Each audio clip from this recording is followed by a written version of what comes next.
Stage 4 of the 60th edition of the race between two seas, Tirreno-Adriatico, would take the riders over 189 kilometres from Norcia through Trasacco, from Umbria to Abruzzo.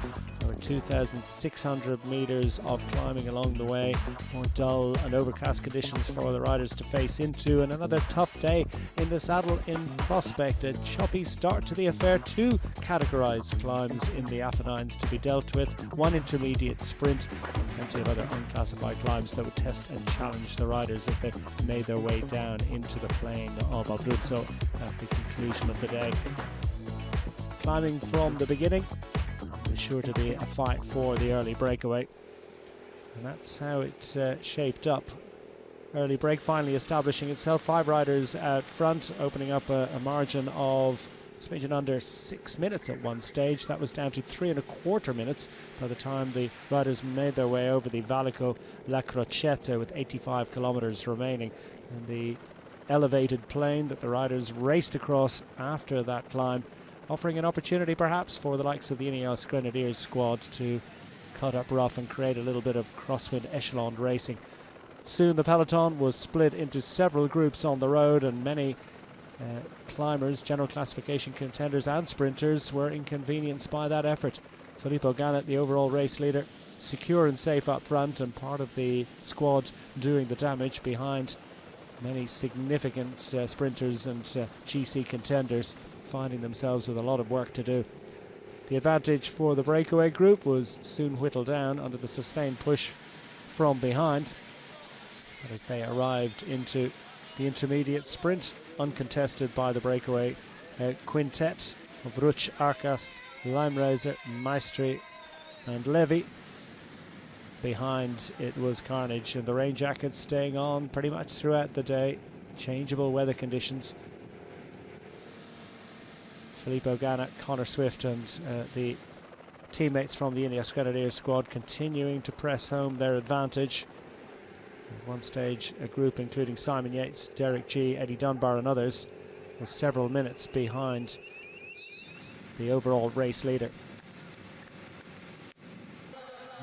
And other sprinters as well, the likes of Paul Magnier, Olaf Koy and others also fighting a rearguard action. Mirko Maestri up front, just about managing to stay on his wheels as the riders arrived into the first of two 15.2 kilometre finishing circuits in and around the finish town of Trasacco. Jonas Ruch coming to grief, his time out front coming to an end, although he's quickly back up on his bike after that difficulty for the German rider. Through Trasacco and into the final 5 kilometres, remarkably 3 riders from the breakaway still out front and still hanging on to a fast dwindling advantage as Ben Healy launched the first of 2 attacks, and Matthew van der Poel came rocketing out of the front group to see if he could surprise them all and race up to be the first rider to arrive on the coattails of the breakaway group. Ben Healy once again refusing to capitulate and attacking once more, taking Maestri and Levy with him as the peloton tried to get themselves organised. A relatively small group still in contention for stage honours, and Healy leading the 2 early break riders under the kite with 1,000 metres remaining. Their advantage 10 seconds. It looked as if they might just hang on. They were closed down under the sustained push from the Soudal-QuickStep squad, trying to set something up for Paul Magnier. Magnier is waiting for his time to go, and Maestri's he's gonna try and ride here, as indeed are the rest. Here comes Filippo Ganna around the outside. Filippo Ganna's going to leave this one a little bit late, and here comes Matthew van der Poel. Matthew van der Poel and Olaf Koy has got up there. Can you believe he's there? Olaf Koy is going to get this one. We didn't see him all day, but he was there when it counted. His 39th career professional victory.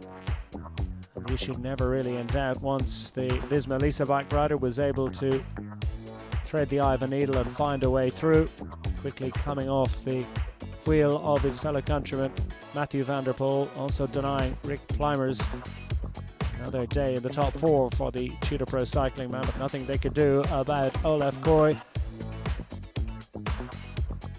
First ever Dutch 1-2-3 in Tirreno-Adriatico.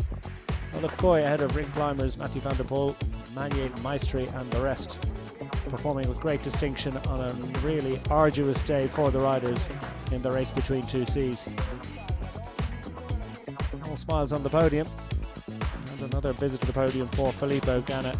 The big Italian retains a 22-second advantage on general classification ahead of Juan Ayuso, Antonio Tederi and the rest.